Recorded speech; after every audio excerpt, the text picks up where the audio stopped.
आज की ये कहानी आपको कम समय में जीवन का बहुमूल्य पाठ देंगी, इसलिए अवश्य पढ़ें और अपने दोस्तों के साथ शेयर करें। एक आदमी मंदिर में सेवक था।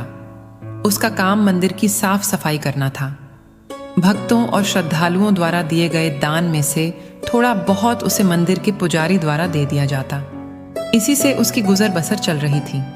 वह अपनी जिंदगी से बहुत परेशान और दुखी था।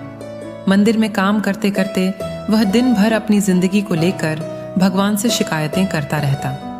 एक दिन शिकायत करते हुए वह भगवान से बोला, भगवान जी, आपकी जिंदगी कितनी आसान है। आपको बस एक जगह आराम से खड़े रहना होता है। मुझे देखिए कितनी कठिन जिंदगी जी रहा हूँ मैं। दिन भर कड़ी मेहनत करता हूँ, तब कहीं 2 समय की रोटी नसीब हो पाती है। काश मेरी जिंदगी भी आपकी तरह होती। उसकी बात सुनकर भगवान बोले, तुम जैसा सोच रहे हो वैसा नहीं है। मेरी जगह रहना बिल्कुल आसान नहीं है। मुझे बहुत सारी चीज़ें देखनी पड़ती है, बहुत सी व्यवस्थाएं करनी पड़ती है। ये हर किसी के बस की बात नहीं है। मंदिर का सेवक बोला, भगवान जी, कैसी बात कर रहे हैं आप? आपका काम आसान ही तो है। आपकी तरह तो मैं भी दिन भर खड़े रह सकता हूँ। इसमें कौन सी बड़ी बात है? भगवान बोले, तुम नहीं कर पाओगे। इस काम में बहुत धैर्य की आवश्यकता पड़ती है। उसकी जिद के आगे भगवान मान गए और बोले, ठीक है, आज पूरा दिन तुम मेरी जिंदगी जियो। मैं तुम्हारी जिंदगी जीता हूँ, लेकिन मेरी जिंदगी जीने के लिए तुम्हें कुछ शर्तें माननी होगी। सेवक बोला, मैं हर शर्त मानने को तैयार हूँ भगवान जी। भगवान बोले, ठीक है, तो ध्यान से सुनो। मंदिर में दिन भर बहुत से लोग आएंगे और तुमसे बहुत कुछ कहेंगे। कुछ तुम्हें अच्छा बोलेंगे तो कुछ बुरा। तुम्हें हर किसी की बात चुपचाप एक जगह मूर्ति की तरह खड़े रहकर धैर्य के साथ सुननी है और उन पर कोई प्रतिक्रिया नहीं देनी है। सेवक मान गया। भगवान और उस आदमी ने अपनी जिंदगी एक दिन के लिए आपस में बदल ली। सेवक भगवान की जगह मूर्ति बनकर खड़ा हो गया। भगवान मंदिर की साफ सफाई का काम निपटाकर वहां से चले गए। कुछ समय बीतने के बाद मंदिर में एक धनी व्यापारी आया। भगवान से प्रार्थना करते हुए वह बोला, भगवान जी, मैं एक नई फैक्ट्री डाल रहा हूँ। मुझे आशीर्वाद दीजिए कि यह फैक्ट्री अच्छी तरह चले और मैं इससे अच्छा मुनाफा कमाऊं। प्रार्थना करने के बाद वह प्रणाम करने के लिए नीचे झुका तो उसका बटुआ गिर गया। जब वह वहां से जाने लगा तो भगवान की जगह खड़े मंदिर के सेवक का मन हुआ कि उसे बता दें कि उसका बटुआ गिर गया है, लेकिन शर्त अनुसार उसे चुप रहना था। इसलिए वह कुछ नहीं बोला और खामोश खड़ा रहा। इसके तुरंत बाद एक गरीब आदमी वहां आया और वो भगवान से बोला, भगवान जी, बहुत गरीबी में जीवन काट रहा हूँ। परिवार का पेट पालना है, माँ की दवाई की व्यवस्था करनी है। समझ नहीं पा रहा हूँ कि इतना सब कैसे करूँ। आज देखो, मेरे पास बस 1 रुपया है। इससे मैं क्या कर पाऊँगा?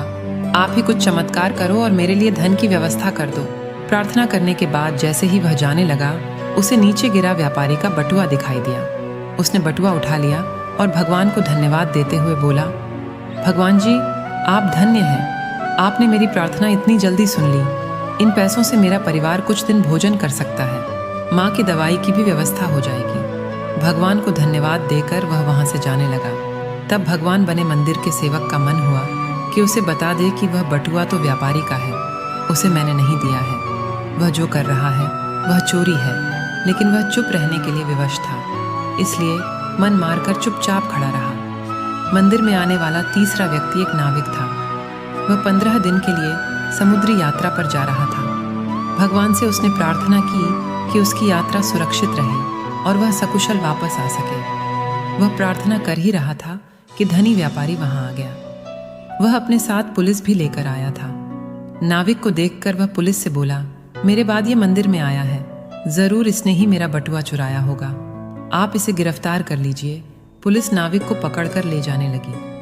भगवान बने आदमी को अपने सामने होता हुआ ये अन्याय सहन नहीं हुआ। शर्त अनुसार उसे चुप रहना था, लेकिन उसे लगा कि बहुत गलत हो चुका है। यदि अब मैं चुप रहा तो एक निर्दोष आदमी को व्यर्थ में ही सजा भुगतनी पड़ेगी। पुलिस भगवान की बात कैसे नहीं मानती। उसने अपनी चुप्पी तोड़ते हुए कहा, आप गलत व्यक्ति को पकड़कर ले जा रहे हैं। ये बटुआ इस नाविक ने नहीं, बल्कि इसके पहले आए गरीब व्यक्ति ने चुराया है। मैं भगवान हूँ और मैंने सब देखा है। पुलिस भगवान की बात कैसे नहीं मानी। उनकी बात मानकर उन्होंने नाविक को छोड़ दिया और उस गरीब आदमी को पकड़ लिया जिसने बटुआ लिया था। शाम को जब भगवान वापस आए तो तो मंदिर के सेवक ने पूरे दिन का वृतांत सुनाते हुए उन्हें गर्व के साथ बताया कि आपकी जिंदगी जीकर आज मैंने कितना अच्छा काम किया है। उसकी बात सुनकर भगवान बोले, ये तुमने क्या किया? मैंने तुमसे कहा था कि चुपचाप मूर्ति बनकर खड़े रहना, लेकिन वैसा न कर तुमने मेरी पूरी योजना पर पानी फेर दिया। धन कमाया है, यदि उसमें से कुछ पैसे गरीब आदमी को मिल जाते तो उसका भला हो जाता और व्यापारी के पाप भी कुछ कम हो जाते। जिस नाविक को तुमने समुद्री यात्रा पर भेज दिया है, अब वह जीवित वापस नहीं आ पाएगा। समुद्र में बहुत बड़ा तूफान आने वाला है। यदि वह कुछ दिन जेल में रहता तो कम से कम बच जाता।